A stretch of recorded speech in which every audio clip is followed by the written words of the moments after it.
और एक बार फिर जतिन का रुख कर लेते हैं। Jatin, CBI office, crime branch के ऑफिस के बाहर इस वक्त आप मौजूद हैं, क्या जानकारी मिल पा रही है? क्योंकि तीसरा अभी फरार है शख्स जिसने गोली मारी है, उसकी तलाश की जा रही है। कहां तलाश की जा रही है, क्या जानकारी जुटाई जा रही है?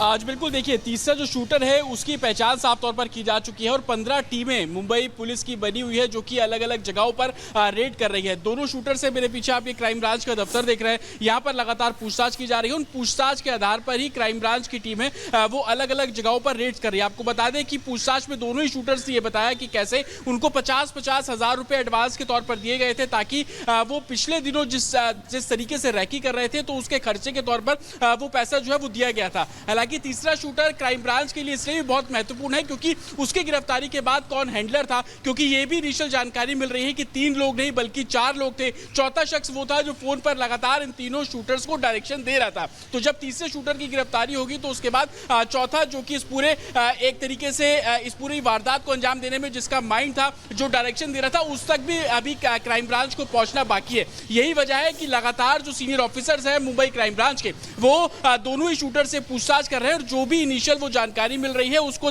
मुंबई पुलिस की टीम ग्राउंड पर पहुंचकर वेरीफाई भी कर रही है। ये भी जानकारी मिल रही है कि आपस में बात करने के लिए ये लोग किसी ऐप का इस्तेमाल कर रहे थे। जो फोन इनके पास से बरामद किए गए हैं उसको भी एफएसएल जांच के लिए भेज दिया गया है। ये भी जानकारी इन्होंने बताया कि पिछले 25 दिनों से ये कुर्ला इलाके में किराए के मकान पर रह रहे थे।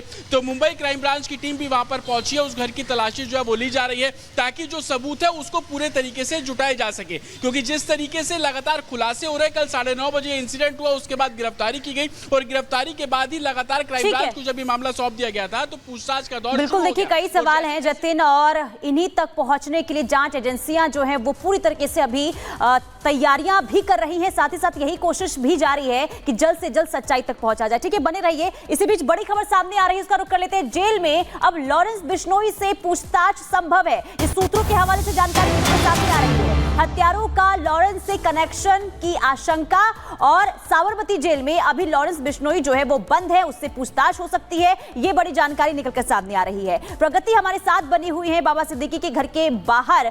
प्रगति, देखिए, एक तरफ जहां जांच एजेंसियां लगातार छानबीन कर रही है, पूछताछ कर रही है, लेकिन अभी आपके पास क्या इंफॉर्मेशन है? क्योंकि थोड़ी देर पहले मुंबई पुलिस परिवार वालों के पास पहुंची थी पूछताछ करने के लिए। क्या पूछताछ हुई और पुलिस की जांच आगे कहां तक पहुंची है? क्या है आपके पास जानकारी?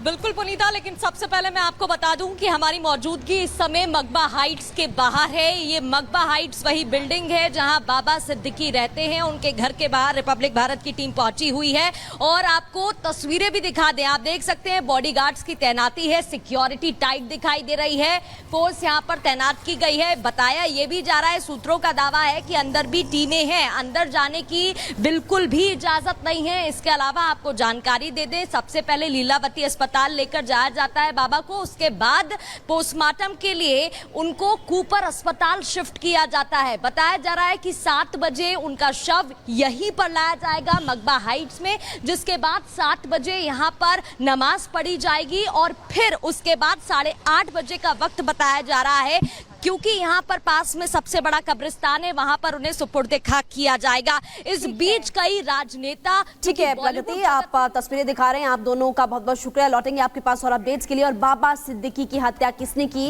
ये सबसे बड़ा सवाल यहाँ पर है। इसको लेकर के जांच पड़ताल भी लगातार की जा रही है, लेकिन जैसे जैसे पुलिस अलग अलग एंगल से इस पूरे मामले को लेकर पूछताछ कर रही है, जांच कर रही है, अब सलमान खान से दोस्ती का एंगल भी सामने आ चुका है।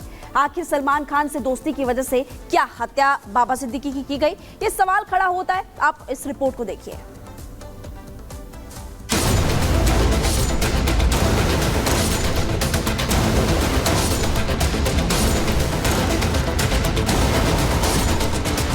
एनसीपी नेता बाबा सिद्दीकी की मौत से माया नगरी मुंबई दहल उठी है। बाबा सिद्दीकी की हत्या किसने की, अब तक इस पर सस्पेंस है, मगर शक की सुई सलमान खान के जानी दुश्मन लॉरेंस बिश्नोई की तरफ घूम रही है। लॉरेंस बिश्नोई पर शक इसलिए भी किया जा रहा है क्योंकि मुंबई पुलिस ने एनसीपी नेता बाबा सिद्दीकी की हत्या करने के आरोप में जिन 2 आरोपियों को गिरफ्तार किया है, उन्होंने पूछताछ में लॉरेंस बिश्नोई गैंग से जुड़े होने का दावा किया है।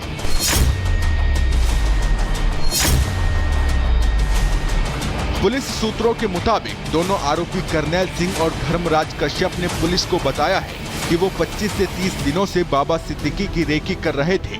पहले भी वो कई बार पूरी तैयारी के साथ बाबा सिद्दीकी को मारने के लिए उनके घर के पास तैयार थे, लेकिन तब उनका प्लान कामयाब नहीं हो पाया था। लेकिन दशहरा के मौके पर दोनों आरोपियों को वो मौका मिल गया जिसका वो 25 से 30 दिन से इंतजार कर रहे थे, और इस बार लॉरेंस के शूटरों ने एनसीपी नेता बाबा सिद्दीकी की हत्या कर दी। लॉरेंस के शूटरों ने बाबा सिद्दीकी को क्यों मारा, इसका तो अभी तक खुलासा नहीं हो पाया है, लेकिन माना जा रहा है कि सलमान खान से नजदीकियों के चलते ही लॉरेंस बिश्नोई गैंग ने मर्डर की इस वारदात को अंजाम दिया है। ये कयास इसलिए भी लगाए जा रहे हैं क्योंकि बाबा सिद्दीकी के सलमान खान के साथ गहरे संबंध थे। बताया जाता है कि बाबा सिद्दीकी ने ही सुपरस्टार सलमान खान और शाहरुख खान के बीच सालों से चल रही दुश्मनी को मिटाकर दोनों के बीच सुलह करवाई थी, और सलमान शाहरुख की सुलह कराने के बाद से ही बाबा सिद्दीकी सुर्खियों में आ गए थे। ये तो सिर्फ कयास हैं जो बाबा सिद्दीकी के मर्डर की एक वजह हो सकते हैं। हालांकि इस मामले में मुंबई पुलिस की तरफ से ऑफिशियल स्टेटमेंट आना अभी बाकी है। इन्वेस्टिगेशन कई खुलासे कर रही है। जिन दो शूटर्स को अरेस्ट किया गया, इन्होंने बताया कि वो लॉरेंस बिश्नोई गैंग से जुड़े हुए हैं, क्योंकि सलमान खान के बेहद करीबी माने जाते हैं बाबा सिद्दीकी। लॉरेंस बिश्नोई अक्सर सलमान खान को जान से मारने की धमकी जो है वो देता रहता है। क्या उसी के चलते ये पूरी वारदात को अंजाम दिया गया? तमाम ऐसे सवाल है जो कि मुंबई पुलिस के सामने खड़े हो रहे हैं, और मुंबई पुलिस का कहना है कि हर थ्योरी पर मुंबई पुलिस काम कर रही है। मर्डर की सनसनीखेज घटना के बाद मुंबई क्राइम ब्रांच को मर्डर की गुत्थी सुलझाने की जिम्मेदारी सौंपी गई है, जिसकी महाराष्ट्र से लेकर यूपी हरियाणा तक जांच चल रही है। यहाँ एक गौर करने वाली बात यह भी है कि लॉरेंस गैंग जब भी अपने किसी दुश्मन को मारता है तो वो खुद सामने आकर मर्डर की जिम्मेदारी लेता है, लेकिन अभी तक लॉरेंस गैंग की तरफ से ना कोई बयान आया है और ना ही कोई पोस्ट। इसलिए मुंबई पुलिस मर्डर की इस घटना की हर एंगल से जांच करने में जुटी है, और जल्द ही पुलिस कुछ नए खुलासे कर सकती है। Bureau report, Republic Bharat.